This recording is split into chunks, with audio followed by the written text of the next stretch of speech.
कुछ soldier gets खोलते हुए यहाँ पर गुजराया अंदर जाता और जाके खड़ा हो जाता। उसके बाद यहाँ पर ये शेर वाला बंदा यानी कि जियोस अभी तक है। उसके बाद तो ये सामने आके बैठ जाता है गुजराया का। उसके बाद गुजराया बोलता है ये हमारी पहली मुलाकात है फेस टू फेस। उसके बाद गुजराया अपने बारे में बताता है। उसके बाद ये बोलता है आपसे मिलकर खुशी हुई, मैं हूँ जियोस, तुम जानते हो उसे। उसके बाद आगे बातचीत होती है और ये बोलते हैं कि आप जीत गए, अच्छी बात। यानी गुजराया बोलता है तुम अपना सर उठा सकते हो, नहीं तो हम बातचीत नहीं कर पाएंगे ठीक से, समझ रहे हो, बातचीत बहुत हार्ड होने वाली है। We back another video. तो स्वागत है आपका, मैं हूँ आपका दोस्त शरिया। शुरू करता है बिना किसी वक्त जो देखिए। गुजराया पूछता है तुम्हें यहाँ पर कैसा लग रहा है। उसके बाद जियोस यानी कि ये बोलता है कि हाँ ठीक ठाक है और यहाँ पर सुकून काफ़ी ज़्यादा है।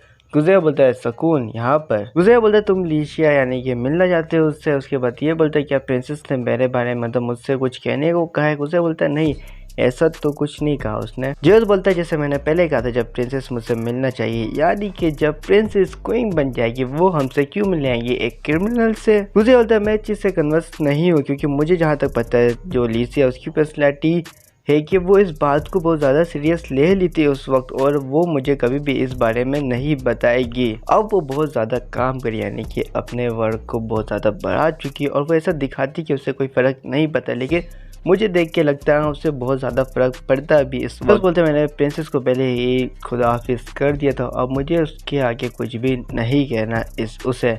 उसके बाद ये पूछता है कि मुझे आपसे कुछ सवाल जो आप करने हैं, मुझे कुछ आपसे पूछना है गुजराया से। गुजराया बोलता है क्या पूछना है। उसके बाद जियोस बोलता है कि जो हमारे साथ लड़ रहे थे सोल्जर वगैरह उनके साथ क्या हुआ आगे। गुजराया बोलता है जैसे कि सोल्जर को देखते हुए हमने सोचा है कि जो उनकी कंट्रीब्यूशन है एमेडोरिया में जो लड़ रहे थे उनकी सारी गुनाह माफ़ कर दी गई है, जो चार्जेस वगैरह थे। और उसके बाद ये पूछता है कि हाउस ऑफ वार्गस का क्या हाल चाल है। उसके बाद गुजराया बोलता है देखो कास्टर और कार्ला ने जो किया सब कुछ किया उन्हें ही जवाब देना होगा इस बारे में। बाकी जो वार्गस यानी कि दोषी वो मतलब हटा दिया गया। उसके बाद जो उसका बेटा है कार्ल वो आगे इसकी फैमिली का नाम को बढ़ाएगा और हमने अलाउ भी कर दिया कि वो अपने रेड ड्रैगन सिटी को आगे बढ़ा सकता है। उसके बाद ये पूछता है कि कास्टर और कार्ला का आगे क्या होगा। उसके बाद गुजराया बोलता है ये चीज़ को मैं बाद में खुद डिसाइड करूँगा क्या करना या ट्रायल वगैरह क्या करना। उसके बाद ये नोबल यानी कि जियोस नोबल बंदों के बारे में पूछता है। वो बोलता है कि उनकी फैमिली के सारे नाम वगैरह को हटा दिया गया। उसके बाद जो उनकी प्रॉपर्टीज़ वगैरह थी वो भी हमने अपने कब्जे में ले लिया है। उसके बाद उन्हें मार दिया गया और जो इनके साथ मिले हुए थे उन्हें जाके मतलब खुफिया जगह पे जाके ख़त्म कर दिया गया। तो उसके बाद ये जियोस बोलता है कि ये भी अच्छा डिसीजन था। गुजराया बोलता है जब उनकी टाइल्स अगर उनकी फैमिली के पास हट जाती तो हमें उन्हें ढूंढने में बहुत ज़्यादा परेशानी हो जाती। उसके बाद जियोस बोलता है कि देखो जो ये सब है ना रॉयल लॉ के बारे में अगर बताऊँ तो मैं 3 जनरेशन नाम का एक लॉ है जिसके आगे हम कुछ भी नहीं कर सकते। ये सब लिखा हुआ है जैसे कि करप्शन और धोखेबाजी वगैरह हो गया, या जैसे कि एमेडोरियम में उनकी खिलाफत करना या घुस के हमला करना। इससे अच्छा है कि उन्हें मतलब पूरी फैमिली को ही ख़त्म कर दो उससे पहले। गुजराया बोलता है लेकिन आगे जाके 3 जनरेशन को ज़्यादा हार्ड नहीं हो गया था। उसके बाद जियोस बोलता है देखो हम कुछ नहीं कर सकते क्योंकि यहाँ पर सिर्फ इंसान नहीं पीड्समैन और बहुत ज़्यादा लोग रहते हैं जो आगे रेस में बढ़ रहे। जियोस बोलता है इससे अच्छा कि सारे इसको पहले तय कर लो और इन लोगों को पहले ख़त्म कर दो। गुजराया बोलता है लेकिन वहाँ पर और भी ज़्यादा मासूम लोग थे जिन्हें मरना पड़ा। मैंने होकाई से बात करके इस 3 जनरेशन को 2 जनरेशन में कन्वर्ट कर दिया है और जो 13 साल से कम उम्र के बच्चे होंगे उन्हें वहाँ पर भेज दिया जाएगा जहाँ पर अनाथ या जो इनके माँ बाप नहीं होते वहाँ रहते हैं। उसके बाद ये बोलते हैं कि ठीक है ये भी बेहतर ही है। जियोस पूछता है गुजराया से क्या तुम्हें मतलब दिल में दर्द या तकलीफ होता है। गुजराया बोलता है हाँ बिल्कुल, क्यों नहीं होगा, मेरे एक ऑर्डर पे इतने सारे लोग मर जाते हैं। उसके बाद मैं इस जो रिस्पॉन्सिबिलिटी है मेरी इन सब के नीचे में दब के रह जाऊंगा। और आगे की बात करें तो मैं 6 महीने पहले एक नॉर्मल इंसान हुआ करता था। अब जो मैं डिसीजन लेने वाला हूँ उससे लिशिया को बहुत ज़्यादा तकलीफ होने वाला। उसके बाद गुजराया बोलता है मैं तुम्हें मारने जा रहा हूँ तुम्हें पता है। गुजराया जियोस को बोलता है तुमने ये सब क्यों किया, तुम मतलब हम साथ में मिलके सब कुछ कर सकते, तुम्हें सब कुछ छुपाने की ज़रूरत नहीं थी सबसे। और बात तो ये पब्लिक को हम बता भी नहीं सकते इस बारे में कि हम मतलब तुम मरने वाले इस बात को। उसके बाद तो तुम सोच क्या रहे थे, तुम्हें कुछ भी पता, हमें ट्रीट करने पड़ रहा है तुम्हें मतलब नॉवेल्स की तरह। उसे बोलते तुम सच में पागल बेवकूफ़ हो क्या, तुम यही चाहते हो क्या, वह तुम्हारा ग्रेफ को क्या हो गया, मुझे सच बता क्या तुम यही चाहते हो कि तुम नॉवेल्स की तरह ऐसे मरो। उसके बाद गुजैर लाके ऐसे एक बोतल रख देता और ये पॉइजन होता है। ग्रेव्स इसको उठा लेता और बोलता है कि ठीक है, आपसे प्रिंसेस की हिफाजत की जिम्मेदारी आपके ऊपर।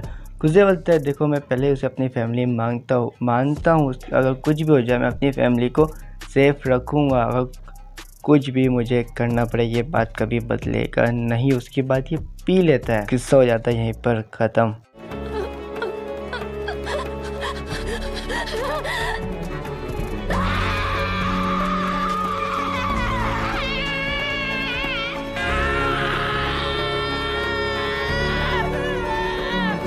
लिसिया काम कर रही होती है, गुजैर अंदर आता है और लिसिया को बताता है कि जियोस मर चुका है। लिसिया बोलती है अच्छा तो ठीक है, बात करो तो जाने से क्या है, कॉन्टैक्ट इनका बहुत जल्दी हो गया। उसकी बात जानी बताती कि इसकी बहन जो थी प्रपोजल मान चुकी है और वो काफ़ी खुश भी है इस चीज़ को लेके। लेकिन होकाई जैसे बुक उठा के नीचे करता है, उसके सामने कोई बंदा आ जाता है। अब तो प्राइम मिनिस्टर है होकाई और बोलता है, होकाई पूछता है कि तुम यहाँ पर क्यों आए हो। उसके बाद वो बताता है कि ऐसा लग रहा है मुझे कि यहाँ पर कुछ ज़्यादा ही सुकून टाइप का नहीं चल रहा काफ़ी टाइम से, और ऐसा लग रहा है कोई और भी चाहता है कि ये ऐसा ही चलते रहे। उसके बाद होकाई सोचता है कोई और भी चाहता है ये चीज़। दोबारा होकाई बुक नीचे कर तो वो बंदा दोबारा से गायब हो जाता है। अगले दिन यानी कि जो उसकी ज्वेलर्स की बहन थी इसे चिढ़ा रही होती है और ये बोलते है कि तुम ये सब हरकतें बंद कर दो, तुम बाहर जा नहीं सकती। अरोड़ा बोलती है कि मैं पक चुकी हूँ यहाँ पर रह रही है पूरे टाइम में। ये बंदा बोलता है कि तुम्हें फ्यूचर के बारे में एमेडोरिया के फ्यूचर के बारे में कुछ सोचना होगा।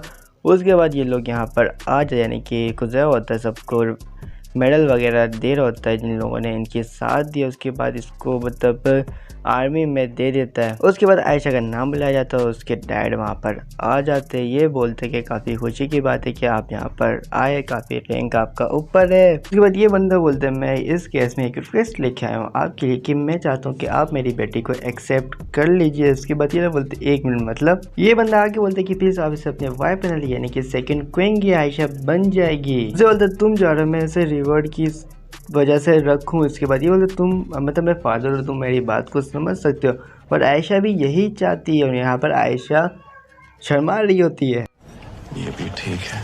तो उसके बाद आयशा को देखता है और बोलता है ये ठीक है, क्यूट है, लेकिन एक सवाल है कि ये सच में हो भी सकता है गुरु। उसके बाद ये लिसिया वो देखता है और सोचने लग जाता है। लिसिया बोलती है ठीक है, तुम कर सकते हो, उसे अपनी वाइफ बना सकते हो। उसके बाद तो गुजैर बोलता है क्या तुम्हें सच में कोई इतराज़ नहीं है, मसला नहीं है इस चीज़ से।